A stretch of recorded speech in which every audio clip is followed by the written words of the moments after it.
வணக்கம். பிரபஞ்ச ஆற்றல் கடந்து நிற்கும்.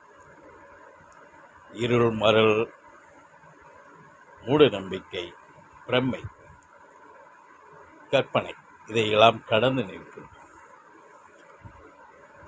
இறையாற்றல், பிரபஞ்ச ஆற்றல் கடந்துதான் நிற்கும். இது இந்த சொன்ன நிலையில் இருள், மருள், மூட நம்பிக்கை இந்த அடுக்களுக்கும் அதுக்கும் தொடர்பு இல்லை, கடந்து நிற்கும், பிரகாசத்தோடு இருக்கும். இது மூட நம்பிக்கைகளை கற்பனையும் அல்ல, இது இறை பிரம்மம், ஆன்மா ஸ்பரிசம்.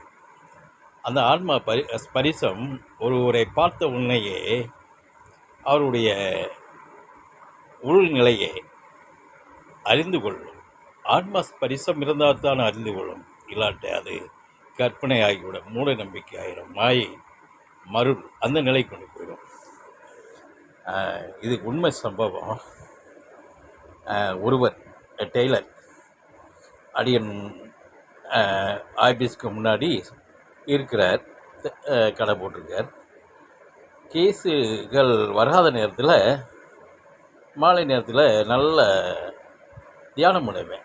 ரொம்ப பிரகாசமான நிலைக்கு போவேன். தனியாக இருக்கும்போது போயிட்டு இருக்கும்போது ஆன்மா உணர்த்துதல், அவரை பற்றியே சிந்தனை வருகிறது.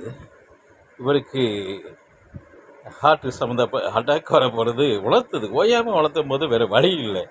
டக்குன்னு இறங்கிட்டேன். பாவம், ஒரு டெஸ்ட் பண்ணிவிட்டு வீட்டுக்கு, கிராமத்துக்காரர், டவுன்லேருந்து கிராமத்துக்கு போகக்கூடியவர், இறங்கிட்டு அவர்கிட்ட போய் சொல்கிறேன், உனக்கு ஏதோ ஒன்று நோக்குது, அது எதுக்கும் இந்த இசிசி இதெல்லாம் முறையாக எடுத்து வீட்டுக்கு போய் கேட்பீங்களேன். அவர் போதையில் இருந்திருக்கார். எனக்கு அடியனுக்கு தெரியவில்லை.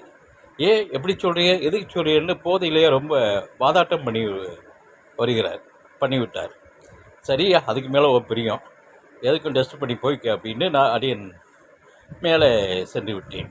என்னுடைய சரியாக அவர் டெஸ்ட் பண்ணலை, ஒன்றும் பண்ணலை. வீட்டுக்கு போனவர் 9:40க்கு கரெக்டாக வந்துருச்சு. வந்த உடனே இங்கே டவுனில் வந்து பார்த்துட்டு ஒரு 1.5 மணி நேரத்தில் மதுரை இந்த ஹாஸ்பிட்டலுக்கு போயிருங்கன்னு அனுப்பிவிட்டார். அங்கே போனால் மேஜர் பண்ணி காப்பாற்றி விட்டார்கள். அப்புறம் தான் சொல்லியிருக்காரு, அங்கே உள்ள டாக்டர்களாக ஒரு சித்த மருத்துவர் முன்கூட்டியே 6:30 போலேயே சொல்லிவிட்டார், அவரை கூட நான் கோவப்பட்டு விட்டேன் அப்படின்னு சொன்னாராம். இது ஆன்மா ஸ்பரிசம். இது மருள் இல்லை, இருள் இல்லை, மூட நம்பிக்கை இல்லை.